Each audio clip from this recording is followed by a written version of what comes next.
The Empire ruled 1,000 worlds. For 3,000 years, no species had challenged them.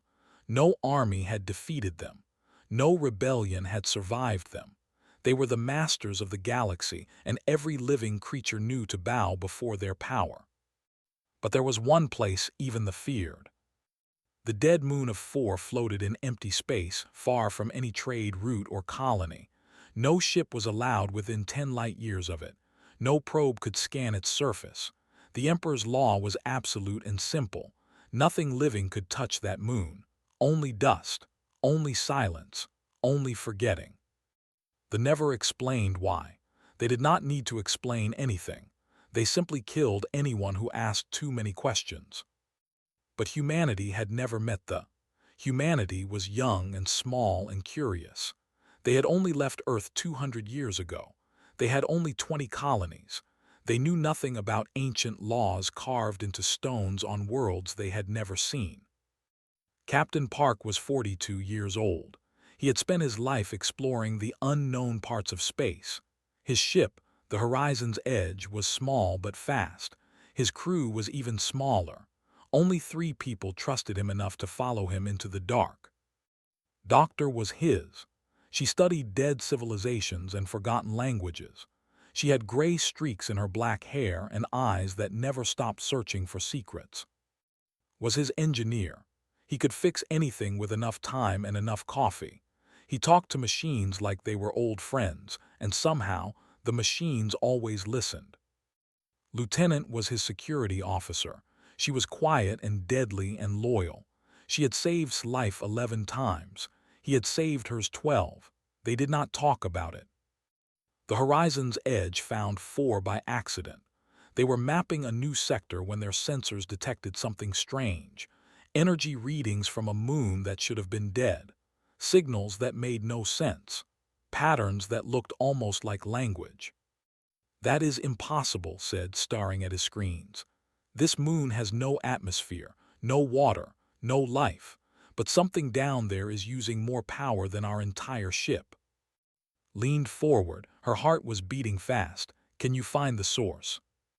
"Underground, deep underground. There is a structure. It is old, very old." Paused. "Older than anything I have ever seen." Captain made his decision in 3 seconds. That was how he always made decisions.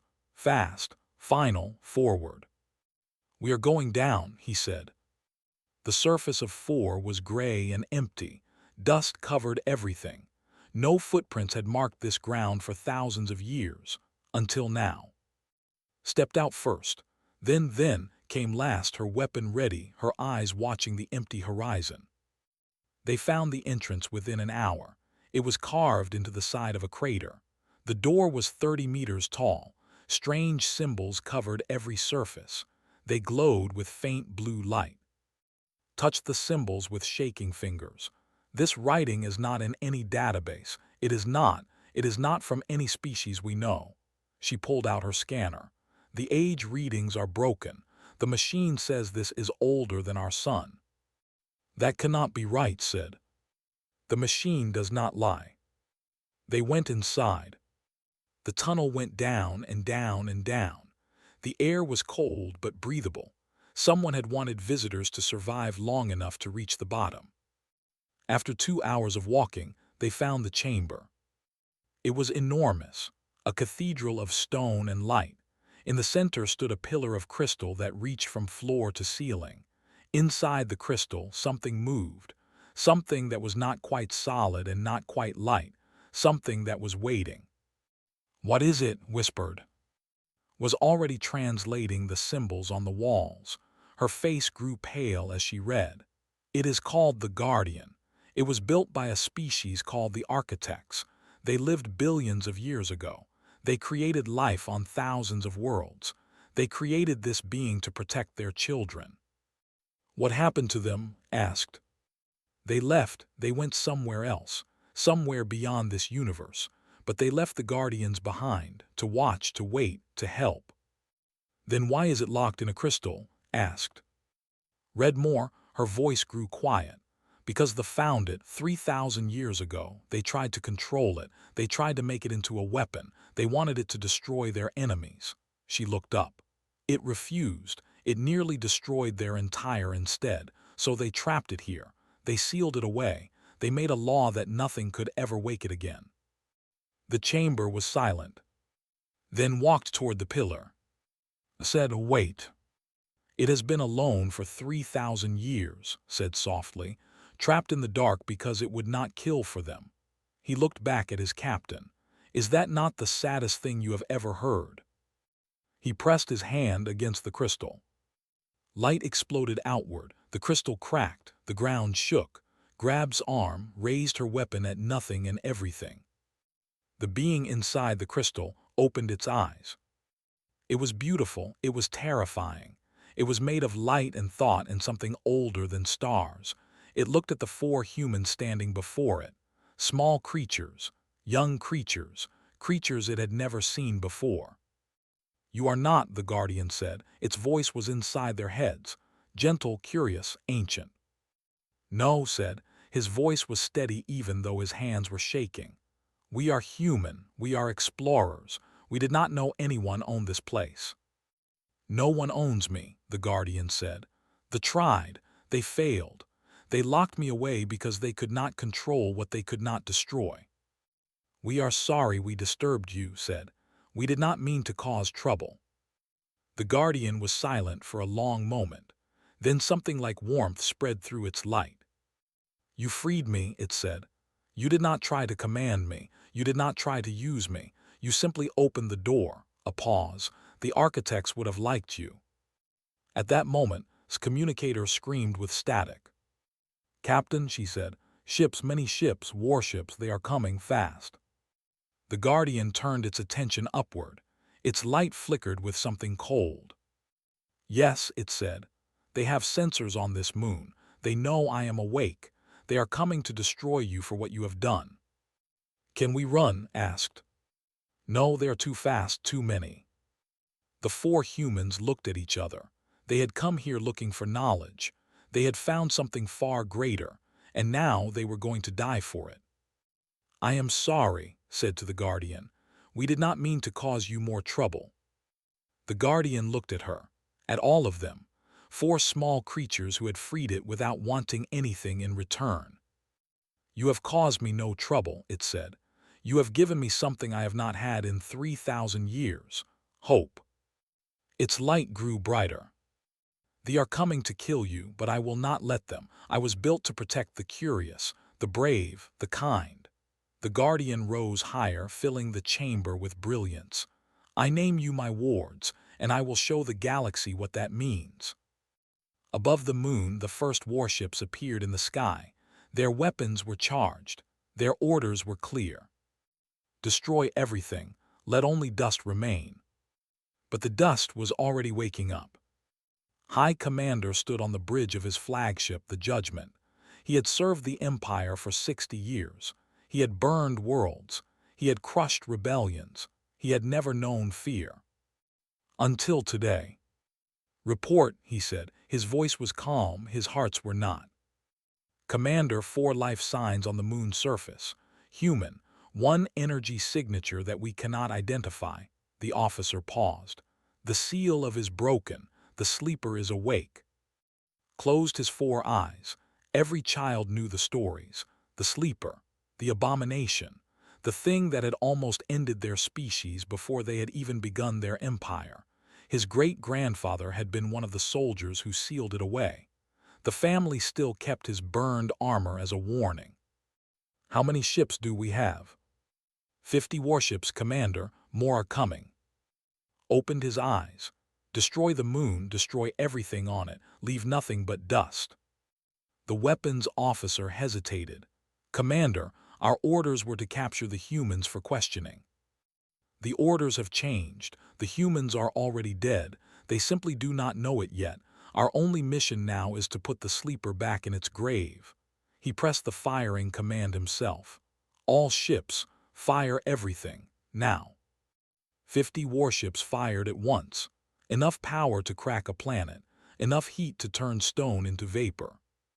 The beams reached the moon and stopped. Captain watched through the chamber's crystal ceiling as the sky turned white with weapon fire. He held his hand. She held his. They waited for death. It did not come. The Guardian had risen above them.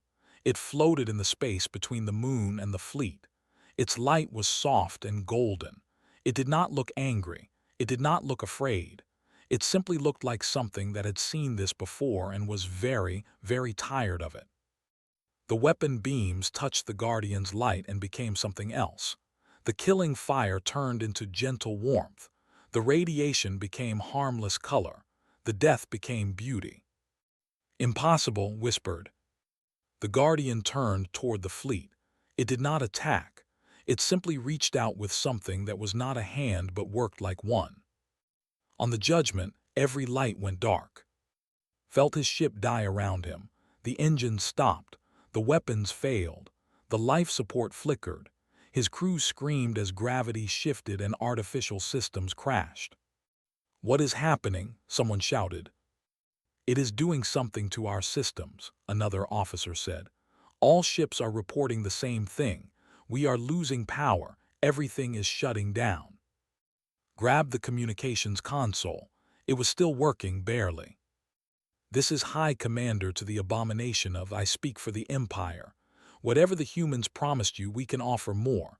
Wealth, power, freedom, name your price."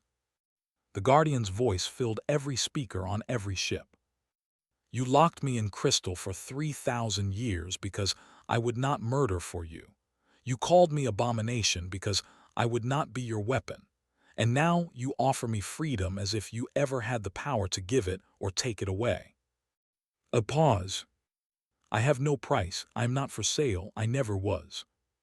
His hand shook. "Then what do you want?" "I want you to leave. Take your ships. Take your soldiers. Go back to your empire and tell them what you saw today. Tell them that humanity freed me. Not with weapons, not with power, with curiosity, with kindness, with questions instead of demands." "And if we refuse?" The Guardian's light flickered. For one moment saw what lived behind that golden glow, something vast, something patient, something that could unmake stars if it chose to. "Then I will make you leave, but you will not enjoy the experience." Was not a coward. He had fought enemies that would make most species surrender at first sight, but he was also not a fool. He knew when he was beaten. "All ships," he said quietly, "retreat." "Commander," the weapons officer stared at him. "Our orders." "Our orders mean nothing if we are all dead." Looked at the moon one last time, at the 4 tiny human figures standing in the light. "We will return, with more ships, with better weapons, with the entire fleet if we must, but not today." The ships powered up slowly. Their systems flickered back to life as the Guardian released its hold. One by one, they turned and flew away. On the moon's surface, lowered her weapon. She was laughing and crying at the same time. "We should be dead," she said. "We should be vapor." "Yes," the Guardian agreed. It descended back into the chamber. Its light was dimmer now, gentler. "But you are not, and you will not be, not while I watch over you." Stepped forward. Her scientific mind was racing with 1,000 questions, but only one mattered right now. "Why?" she asked. "Why help us? You do not know us. We freed you by accident. We did not even know you existed." The Guardian was quiet for a long moment. "The architects created me to protect those who seek truth without malice. For 3,000 years I have waited for such beings to find me. Many species came close. They found me first. They wanted a weapon. Others wanted power or revenge or control." It looked at each human in turn. "You wanted knowledge, just knowledge. You saw a locked door and wondered what was behind it. You found a being trapped in crystal and felt sorry for it." Its voice grew warm. "Do you know how rare that is? In 1 billion years I have met only 2 species who asked me what I wanted instead of telling me what to do. The architects were the first. You are the second." Did not know what to say. He was a simple explorer. He had never wanted to be part of something this big. "What happens now?" he asked. "Now they will return. Not in days, not in weeks, but soon. They will bring their entire empire against you. They will demand your destruction. They will call it justice. Can you stop them? Yes. Will you? The Guardian's light flickered with something that might have been a smile. I told you, you are my wards now. The first in 3,000 years. I will not let harm come to you. It paused. But you should warn your people. They do not forget. They do not forgive. This will not end quickly. Nodded, he turned to his crew. We need to get back to Earth. We need to tell everyone what happened here. They will not believe us, said. They will when they see the Guardian. Looked at the ancient being. Will you come with us to Earth? I will go wherever my wards go, the Guardian said simply. That is my purpose. That is my choice.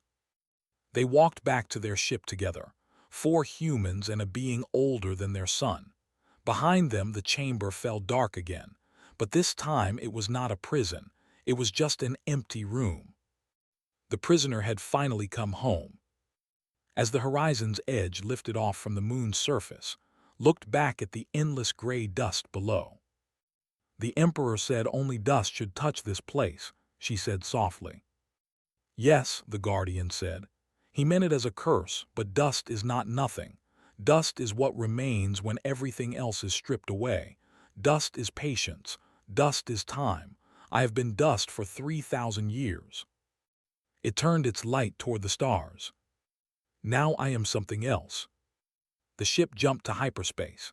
The moon of 4 grew smaller and smaller until it disappeared. But across the galaxy, alarms were already sounding. The Empire was mobilizing for war. Emperor the Absolute had heard the impossible news. The sleeper was awake, and it had chosen humanity. The Galactic Council had not seen such chaos in 500 years. Representatives from 37 species filled the great chamber, their voices rising in fear and confusion. Screens showed images that should have been impossible. The dead moon of, the golden light rising from its surface, 50 warships floating helpless in space, and 4 humans standing in the middle of it all. Emperor the Absolute entered the chamber like a storm. His royal guards surrounded him. His 4 eyes burned with rage. He had ruled the largest empire in the galaxy for 200 years. No one had ever him and lived. Silence, he commanded. The chamber went quiet. Walked to the central platform. He was tall even for His scales were the deep purple of royalty. His voice carried to every corner of the room. You have all seen the reports. You have all heard the rumors. Now I will tell you the truth. He paused. 3 weeks ago, human explorers violated the most sacred law of the Empire. They entered the forbidden zone of. They broke the seal that had protected the galaxy for 3,000 years. They awakened the abomination. Murmurs spread through the crowd. The smaller species looked terrified. The larger ones looked calculating. Everyone looked at the human delegation. Ambassador Park sat in the human section with her small team. She was 63 years old. Her hair was gray. Her hands were steady. She had spent 40 years building peace between species who had never known it. Now she faced the end of everything she had worked for. The abomination was sealed away for good reason, continued. 3,000 years ago, it nearly destroyed millions died. Our greatest cities burned. We defeated it only through sacrifice and luck. We sealed it away so that no one would ever suffer as we suffered. He turned to face the human delegation directly. And now humanity has freed it. Worse, they have allied with it. They have turned it against us, against all of us. His voice rose. This is an act of war, not just against the Empire, but against galactic civilization itself. The chamber erupted again. Species that had feared for centuries suddenly had a new fear. Species that had hated saw an opportunity. The noise was deafening. Ambassador stood. The room slowly went quiet. Everyone wanted to hear what the humans would say. Everyone expected begging, apologies, surrender. Emperor said, her voice was calm and clear. I thank you for explaining your perspective. Now I will explain ours. eyes narrowed. "You have no perspective that matters. You have committed a crime that demands extinction." "Perhaps, but the council deserves to hear both sides." Looked around the chamber. We did not know the moon of was forbidden. There were no warnings in any language we could read. We did not know the being sealed there existed. We found it by accident. "Ignorance is no excuse," said. "Perhaps not, but intent matters," stepped forward. "We did not go to looking for a weapon. We went looking for knowledge. When we found the Guardian, we did not try to control it. We did not demand anything from it. We simply freed it because it seemed wrong to leave a living being trapped in crystal for 3,000 years. It is not a living being. It is a monster." "Is it?" asked quietly. "It had every reason to destroy us. We were weak. We were helpless. We had disturbed its prison, but instead of killing us, it protected us. It stopped your weapons. It let your ships go. It has harmed no one." Yet said, "It has harmed no one yet, but it will. It is a weapon. All weapons fire eventually." Shook her head. "You spent 3,000 years calling it an abomination, a monster, a weapon. Did you ever ask it what it wanted?" The question hung in the air.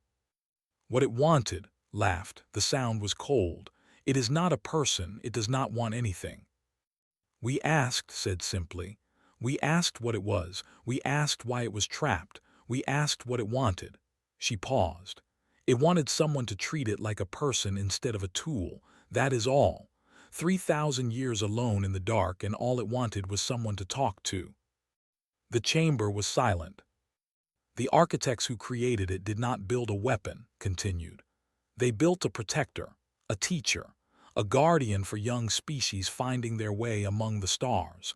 Your ancestors tried to corrupt that purpose. When the guardian refused, they called it a monster and locked it away." "Lies," said, but his voice had lost some of its certainty. "We have the guardian's records. We have the architect's writings. We will share them with any species that wishes to see them." Looked around the chamber again. "The truth is not complicated. They found a powerful being and tried to enslave it. When they failed, they imprisoned it and spent 3,000 years telling everyone it was evil." "You dare accuse us?" Stepped toward her. His guards moved with him. Did not step back. "I dare tell the truth. Humanity has nothing to gain from lying. We are small. We are young. We have 20 colonies against your 1,000 worlds. If you want to destroy us, you probably can." She paused. "But the Guardian has chosen to protect us, not because we promised it anything, not because we threatened it with anything, because we treated it with respect." Her voice hardened. "We will not surrender it to you. We will not betray it. If that means war, then war it is." Stared at her. No species had ever him so openly. No ambassador had ever spoken to him like an equal. "You are fools," he said finally. "You have doomed your entire species for a creature you do not understand." "Perhaps," agreed, "but we would rather die standing with someone who protected us than live by betraying them." She smiled. It was not a happy smile. "That is who humans are, Emperor. We remember our friends." At that moment, every screen in the chamber flickered. A new image appeared. Doctor stood in the United Nations building on Earth. Beside her, a pillar of golden light filled the hall. World leaders from every nation watched in silence. The Guardian spoke. Its voice was heard on every planet in the galaxy. "I am the Guardian of. I was created by the architects to protect those who seek knowledge without cruelty. For 3,000 years, I was imprisoned by those who feared what they could not control." The light grew brighter. "Humanity freed me. They did not ask for power. They did not demand weapons. They asked questions. They showed kindness. They treated me as a friend instead of a tool." A pause. "I have chosen to protect them. Any who threaten humanity will learn why the Empire could not destroy me. They could only lock me away." The light flickered with something cold. "They could not destroy me because nothing can. Remember that before you decide your next action." The screens went dark. Emperor stood perfectly still. His face showed nothing, but everyone in the chamber could feel his rage. "This changes nothing," he said quietly. "Humanity has declared war on the Empire. We accept." He turned to leave. "Prepare your colonies for destruction. Prepare your people for slavery. Prepare your history for ending." He stopped at the door. "You asked if I ever wondered what the abomination wanted," he said to Ambassador. "I did not, because I knew. It wanted to destroy us. It wanted revenge. It has waited 3,000 years for this moment." Looked at him calmly. "Then why did it let your ships go? Why did it heal your soldiers instead of killing them? Why has it hurt no one since it woke?" Had no answer. He left without speaking again. The chamber was silent for a long moment. Then the representative from the collective stood. They were a small species. They had served thee as vassals for 800 years. They had never spoken against their masters in public. "The collective withdraws from vassalage," the representative said quietly. "We wish to establish diplomatic relations with humanity." Another representative stood, then another, then another. By the time the session ended, 14 species had requested contact with Earth. The war had begun, but it was not the war Emperor had expected. It was something far worse. It was a war of questions. The first invasion fleet arrived at noon 3 weeks after the Emperor declared war. 10,000 warships darkened the sky above the small human colony. It was the largest military force assembled in recorded history, enough firepower to destroy 100 worlds. Governor Sung Ho had evacuated everyone underground. The colony's population of 2 million people huddled in shelters designed for earthquakes, not orbital bombardment. They held their children close. They said prayers to gods they half believed in. They waited for the end. Above ground, only one person remained. Captain Park stood on the main landing platform. He wore no armor. He carried no weapon. He simply stood and waited as the first ships descended through the atmosphere. High Admiral commanded the fleet from his flagship, the Emperor's Wrath. He had personally overseen the destruction of 37 rebellions. He had never lost a battle. He had never shown mercy. "One human," his tactical officer reported. "No weapons, no shields, no defenses." "Is the abomination here?" asked. "We detect no unusual energy signatures. Perhaps it abandoned them." Smiled. It was not a pleasant expression. "Open a channel." His communicator crackled. "Human's voice echoed across the empty streets. "I am High Admiral of the Empire. You have one chance to surrender. Give us the location of the abomination and we will make your deaths quick. Refuse and we will burn your world slowly. Your choice." Looked up at the sky. 10,000 ships hung above him like metal clouds. "My name is Park," he said. "I am the Guardian's voice. I speak for humanity and for the being you call the abomination." "Then speak your surrender." "I have a different message." His voice was calm, almost sad. "You can still turn back. The Guardian does not want to destroy you. Neither do we. This war does not need to happen." Laughed. "You stand alone against 10,000 warships and you offer us mercy. Human arrogance truly knows no bounds." "It is not arrogance, it is hope." Paused. 3,000 years ago, your ancestors made a choice. They chose fear over friendship. They chose control over cooperation. They locked away a being that only wanted to help because they could not force it to hurt. Ancient history, irrelevant. No, that choice led you here to this moment, to another choice. Spread his hands. "Choose differently, please, for your sake, not ours." His voice went cold. All ships opened fire. 10,000 warships fired at once. The Guardian appeared between the fleet and the planet. It did not rise from the ground. It did not descend from space. It was simply there, as if it had always been there, waiting to be seen. The weapon beams reached it. The missiles struck it. The nuclear fire engulfed it. Nothing happened. The Guardian absorbed everything. Every shot, every beam, every drop of destruction the Empire could create, and then it responded. But not with fire. The Guardian reached out and the first warship came apart. Not in an explosion, not in flames, it simply disassembled, every bolt, every panel, every wire. The mighty warship became a cloud of floating metal pieces. The crew inside found themselves drifting in emergency suits, alive and unharmed, surrounded by the components of their ship. Then the second ship came apart, then the third, then 100, then 1,000. Admiral watched in horror as his fleet dissolved around him. His flagship shook as invisible forces pulled at its hull. Warning lights flashed everywhere. Officers screamed reports that made no sense. "All ships retreat," he shouted, "retreat." But there was nowhere to retreat to. The Guardian was everywhere and nowhere. It touched each ship gently, almost carefully, and unmade it. Not destroyed, unmade. The materials were preserved. The people were protected. Only the weapons were gone. The hour of dust, they would call it later. 60 minutes that changed the galaxy forever. 10,000 warships became 10,000 clouds of metal dust. The greatest fleet ever assembled became the greatest defeat ever recorded. Not a single human or died. Admiral was found 3 days later, floating in his emergency suit near what had been his flagship. He was alive but broken. He kept repeating the same words over and over. "It did not even try. It did not even try." Across the galaxy, the news spread like wildfire.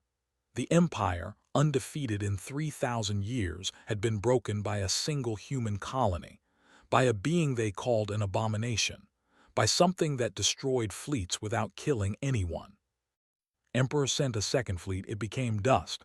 He sent a third fleet, dust, a fourth fleet, dust. Each time the Guardian gave the soldiers a choice: retreat or be disassembled. Most retreated.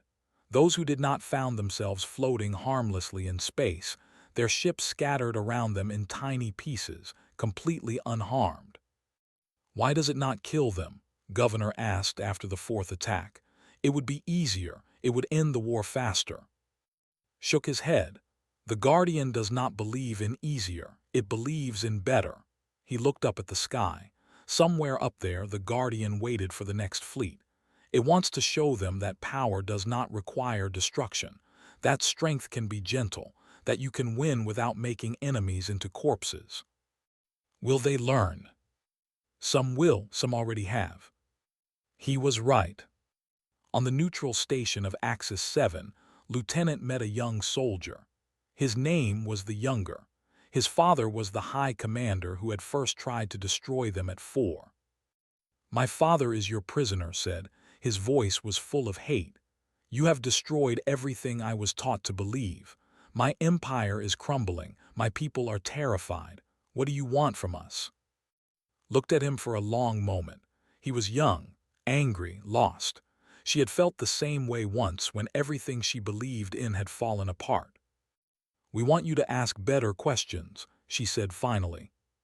"What does that mean?" "It means we do not want revenge. We do not want to rule you. We do not want you to suffer." She reached out her hand.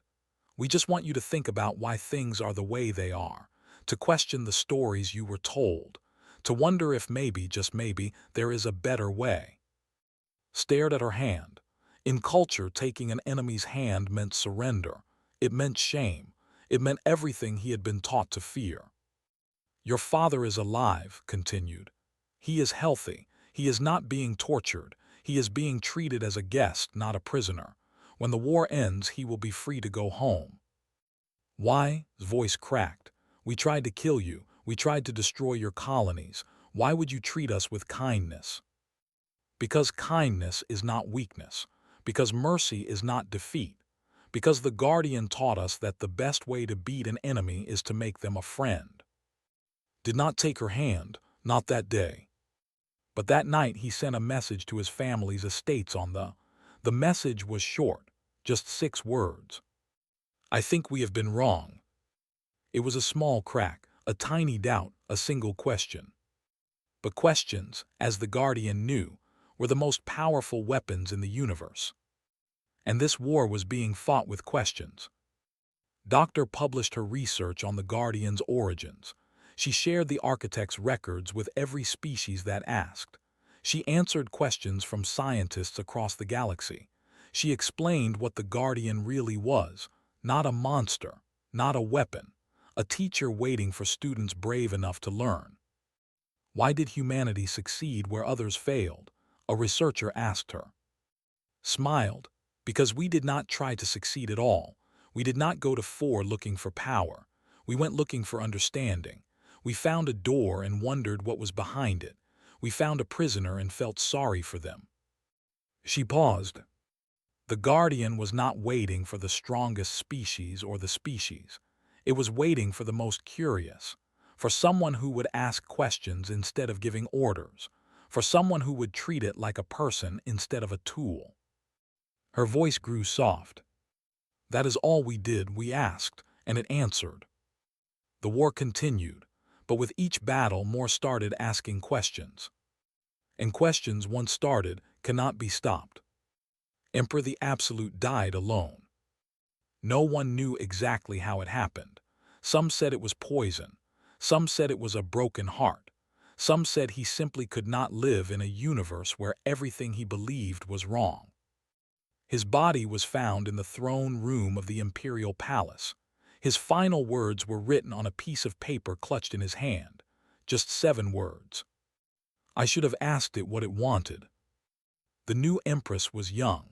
Her name was. She was 30 years old and had never expected to rule. She had spent her life studying art and philosophy while her relatives fought for the throne. She had read doctors' research in secret. She had wondered about the being her empire called an abomination. Now she had power, and she intended to use it differently. Her advisors told her to continue the war. Her generals demanded more ships, more weapons, more soldiers. Her priests warned her that the abomination would destroy them all if she showed weakness. Listen to all of them. Then she did something no ruler had done in 3,000 years. She went to Earth alone. Her small ship carried no weapons. She brought no guards. She simply flew to the human and asked to speak with the Guardian. Captain Park met her at the landing platform. He looked older than his years. The war had taken much from him, even though it had taken no human lives. Empress, he said, this is unexpected. I imagine it is, stepped out of her ship. She was tall and graceful with purple scales like her predecessor but eyes that held something different, curiosity, hope, fear. I have come to end the war if that is still possible. The war can end whenever you choose, said. We never wanted it, the Guardian never wanted it, you started it, you can finish it. I know, looked around at the city that spread before her. Millions of humans lived here, working, playing, loving, living. Her empire had tried to destroy all of them. I have read doctors' research. I have studied the architect's records. I believe I understand what went wrong 3,000 years ago. Do you? My ancestors found something powerful and tried to control it. When they failed, they called it evil and locked it away. They built an empire on fear of what they could not master. Her voice grew quiet. Every child in the empire grows up learning to hate the abomination, to fear it, to believe it is the greatest danger in the galaxy. She paused. But it has fought 5 wars against us and killed no one. It has destroyed thousands of ships and harmed no soldiers. It has won every battle without firing a single shot. She looked at. That is not a monster. That is something we do not have a word for. Nodded slowly. The Guardian is waiting for you if you truly want to speak with it. I do. He led her to the place where the Guardian rested. It was not a temple or a fortress. It was a garden. Trees and flowers surrounded a small clearing where golden light danced in the air. The Guardian had chosen this spot because it reminded it of the architects. They had loved growing things too. Entered the clearing alone, watched from the edge, ready to intervene if needed. He did not think it would be. The Guardian's light gathered before the young empress. It looked at her for a long moment, studying, remembering. "You are not like your ancestors," it said finally. "No," his voice was steady but her hands trembled slightly. "I have read about them. I have seen what they did to you. I am sorry. Not because I did those things, but because my people did, because we never questioned whether they were right." "Apologies are easy," the Guardian said. "What do you want?" "I want to learn," straightened her shoulders. "Doctor said you were not built to destroy. You were built to teach, to guide young species toward wisdom. My people turned you into a monster because we were afraid of what you might teach us." She knelt. In culture, this was the greatest possible gesture of humility. No ruler had done it in 3,000 years. "I am asking now," she said. "Will you teach us too? Will you give us another chance to be better than our ancestors?" The Guardian was silent for a long time. "You know what your people did to me," it said finally. "The centuries alone in the dark. The crystal prison that cut me off from everything I was created for. The fear and hatred taught to every generation." "Yes." "And you still ask for teaching, for guidance, for a relationship with the being your empire called an abomination." "Yes," looked up. Her eyes were wet but her voice was strong. "Because the alternative is continuing to be wrong, and I do not want to be wrong anymore." The Guardian's light flickered. Then it did something it had not done in 3,000 years. It laughed. The sound was not mocking, it was warm, relieved, joyful in a way that made its heart ache. "The architects would have liked you," the Guardian said. "They believed that any species could grow, that mistakes were not endings, only beginnings, that the worst criminals could become the greatest teachers if they chose to change." It reached out. Golden light touched forehead gently. "But I am not the one who should decide this. Humanity freed me. They are my wards. This is their choice, not mine." The Guardian turned too, who had watched everything from the edge of the clearing. "Guardian's voice," it said. "The Empress asks for forgiveness and teaching. She asks for a chance to make her people better. What do you say?" Looked at the young Empress. She was on her knees in the dirt of an alien world, asking for help from enemies who had every reason to hate her. He thought about his crew, about and, about all the humans who had lived through the war, about all the soldiers who had floated helplessly in space, unharmed but defeated, questioning everything they had been taught. He thought about Ambassador, who had stood before the Galactic Council and said that humans remember their friends. He thought about what it meant to win. "Yes," he said simply, "we will share what we have learned. That is what explorers do." The Treaty of was signed 1 year later. The Empire dissolved into the Federation, one member among many in the new Galactic Cooperative. Species that had cowered under threats for centuries now sat as equals at the same table.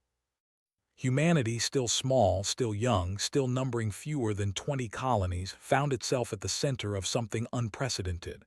Not rulers, not conquerors, teachers, bridges, friends. Captain retired to a small house near the sea. He spent his days fishing and his nights writing letters to old friends. Sometimes the Guardian visited, shrinking its light to human size, asking about fish and weather and the strange little things that made mortal life meaningful. Doctor became the first human to hold a teaching position at the Academy of Sciences. Her classes were always full. Her students came from every species in the galaxy, all eager to learn from the woman who had first translated the architect's words. Opened a repair shop on Axis 7. He fixed ships from 30 different species. He still talked to machines like old friends. The machines still listened. Lieutenant became Earth's ambassador to the Federation. The younger served as her counterpart. They had become friends somewhere along the way. Neither of them remembered exactly when. Ambassador Park lived to see her 75th birthday. She spent it watching the signing ceremony for the 100th species to join the Galactic Cooperative. She died peacefully 3 months later, surrounded by people who loved her. The Guardian remained. It always remained. It watched humanity grow and change and reach for the stars. It watched them learn and heal and become something their ancestors would not recognize. It watched new species join the cooperative, drawn by stories of a being that protected the curious and taught the willing. Sometimes people asked it what the architects were like, what they had wanted, why they had left.